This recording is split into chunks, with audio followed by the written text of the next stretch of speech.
এবারে নির্বাচনে জয়ী হলে এলাকার গ্যাস সংকট নিরসন সহ নাগরিক সুযোগ সুবিধা নিশ্চিতের কথা জানিয়েছেন ঢাকা ১৬ আসনের ধানের শীষের প্রার্থী আমিনুল হক। তার অভিযোগ, একটি দল উস্কানিমূলক বক্তব্যের মাধ্যমে অস্থিতিশীল পরিবেশ সৃষ্টির পায়তারা করছে। ভোটারদের বিকাশ নম্বর এবং জাতীয় পরিচয়পত্র সংগ্রহকে দুরভিসন্ধিমূলক আচরণ বলেও মন্তব্য করেন আমিনুল হক। তানজিদ ভুঁইয়ার প্রতিবেদন। মিরপুর পল্লবীর সবুজ বাংলা আবাসিক এলাকায় একাদশতম দিনের প্রচারণায় সাধারণ জনগণের সঙ্গে মিশে যেতে দেখা যায় ফুটবল দলের সাবেক অধিনায়ক এবং ঢাকা ১৬ আসনের প্রার্থী আমিনুল হককে। স্লোগানে মুখর হয়ে ওঠে পুরো এলাকা। স্থানীয় বিএনপি নেতাকর্মী সহ দলমত নির্বিশেষে সাধারণ মানুষের ঢল নামে আমিনুল হকের প্রচারণায়।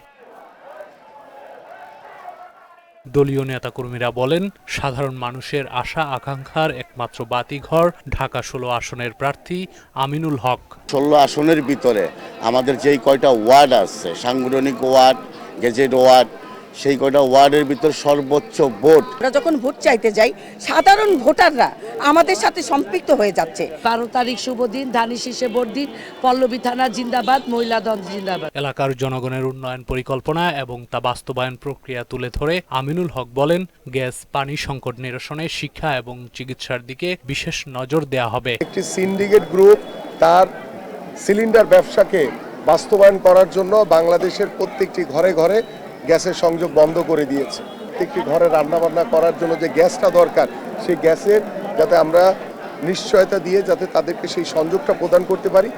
মাদকের একটি বড় সমস্যা রয়েছে। আমরা ইতিমধ্যে আইন শৃঙ্খলা বাহিনীর সাথে আমি দীর্ঘদিন ধরে কাজ করছি, কিভাবে আমার এই এলাকাকে মাদক মুক্ত করা যায়, কিভাবে আমার এলাকাকে চাঁদাবাজ মুক্ত করা যায়, কিভাবে আমার এই এলাকায় কিশোর গ্যাং মুক্ত করা যায়। একটি দল ভোটারদের জাতীয় পরিচয়পত্র এবং বিকাশ নম্বর সংগ্রহ করে ভোট জালিয়াতির চেষ্টা করছে বলে অভিযোগ করেন তিনি। ভোটের সাথে এনআইডি কার্ডের কোনো সম্পর্ক নেই, ছবিরও কোনো সম্পর্ক নেই। এই জায়গা থেকে আমার কাছে মনে হয় যে তাদের নিশ্চয়ই কোনো ষড়যন্ত্র বা কোনো দুর্বিসন্ধি উদ্দেশ্য রয়েছে, যে জামাতের প্রার্থী এবং তাদের নেতৃবৃন্দরা ঘরে ঘরে গিয়ে বিকাশের নাম্বার এবং এনআইডি নাম্বার নিয়ে একটি অস্থিতিশীল পরিবেশ তৈরি করার চেষ্টা করছে। নির্বাচন ঘিরে আইনশৃঙ্খলা পরিস্থিতি স্বাভাবিক জানিয়ে ভোটারদের নির্ভয়ে কেন্দ্রে গিয়ে নাগরিক অধিকার প্রয়োগের আহ্বান জানান আমিনুল হক। শতভাগ আমি আমার এই এলাকার জনগণকে আশ্বস্ত করতে চাই, আপনারা স্বতঃস্ফূর্তভাবে ভোট কেন্দ্রে ভোট দিতে পারবেন ইনশাআল্লাহ। তানজিদ ভুঁইয়া, মোহনা সংবাদ, ঢাকা।